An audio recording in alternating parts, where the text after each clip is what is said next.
Bula and Yawe. My name is Ratidara and this is my UU204 Matai project. For this Matai project, I am looking at Pacific identities expressed through Pacific arts.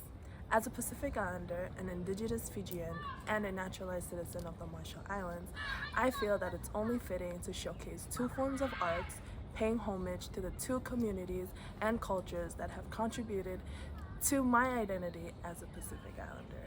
These forms of arts are made by women, showcasing their knowledge, skills, talents, creativity, values, and resilience. For the Marshall Islands, one form of art that they are known for is Amimono, or handicrafts. These are hand-woven by Marshallese women using natural resources such as shells, pearls, coconut, and pandanus leaves, and are expressed through a variety of forms, such as necklaces, earrings, flowers, and obongs, or wall-hanging decorations. Different atolls from the Marshall Islands have their own unique methods, patterns, or ways of making and presenting amimono. For example, from Watje Atoll, they are renowned for their watje flowers, crafted using coconut leaves and repurposed copper wire.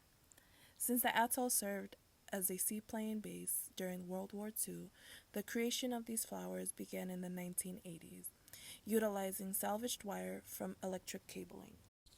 In Lai Atoll, where I was fortunate to visit in 2022, I was not only gifted these necklaces, bangles, and headpieces, but was fortunate enough to see how they were made.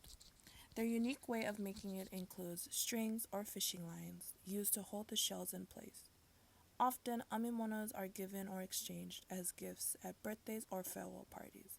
When we left Lai Atoll, the entire island gathered to sing songs and gifted us each our own amimono sets. Leaving the Marshall Islands to pursue my studies here, I was gifted with more.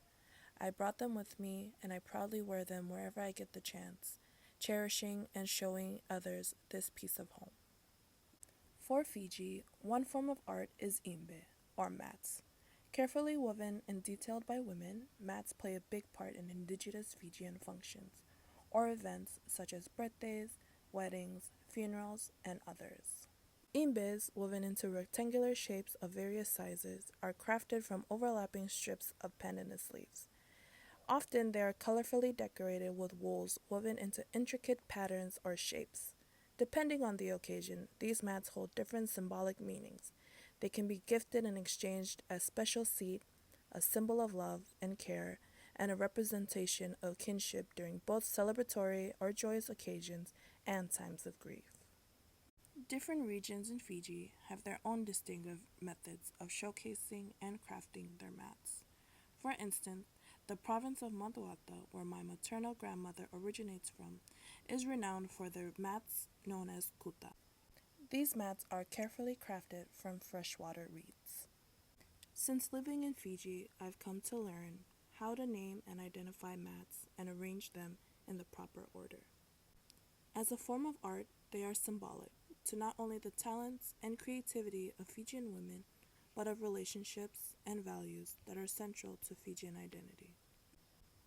For example, Vewekani, kinship, Whakarokoroko, respect, and Venanumi, reciprocity. Together, amimonos and imbes serve as artistic expressions of the identities of Marshallese and indigenous Fijians. When words fail to adequately celebrate achievements, birthdays, farewells, or share in grief, these symbols speak volumes, conveying our knowledge, skills, and values that define our Pacific identities. This course has prompted me to reflect on my identity and has filled me with awe and appreciation for the profound knowledge and creativity of Pacific arts and Pacific women. Although I may not be able to create them myself, I continue to showcase and present both forms of art as a way to represent my identity.